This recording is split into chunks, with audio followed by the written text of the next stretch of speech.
Ujambo na karibu. Rais wa Kenya William Ruto amefunguka kuhusu uhusiano wake wenye misukosuko na rais wa zamani Uhuru Kenyatta, akifichua kuwa juhudi kadhaa za kupatanisha uhusiano huo zimeripotiwa kushindikana. Katika mahojiano ya kipekee na Sunday Nation, Ruto alimshutumu Uhuru kwa kuchagua siasa za upinzani na kusema kuwa rais huyo wa zamani anapaswa kuinuka juu ya ushindani wa kisiasa na kukumbatia nafasi yake kama kiongozi wa kitaifa. Ruto pia alidai kuwa Uhuru anahusika katika juhudi za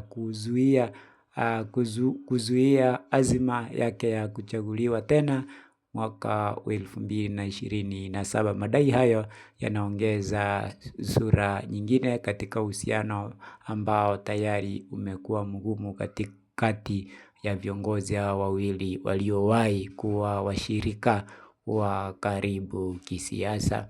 Kwa mujibu wa Ruto, amefanya majaribio kadhaa ya kumfikia Uhuru kwa nia ya maridhiano, lakini juhudi hizo zimekataliwa.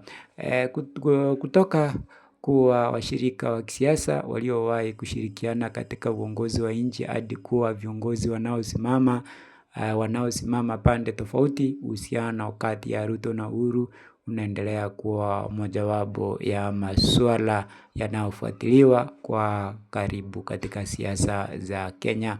Swali kubwa sasa ni iwapo tofauti zao za kisiasa zinaweza kuwekwa kando, au ikiwa tayari njia zao zimegawanyika kabisa kuelekea uchaguzi wa mwaka 2027. Kumbuka ya kwamba rais wa zamani wa Kenya Uhuru Kenyatta anaonekana kuunga mkono timu pinzani. Kumbuka ya kwamba kipindi ambacho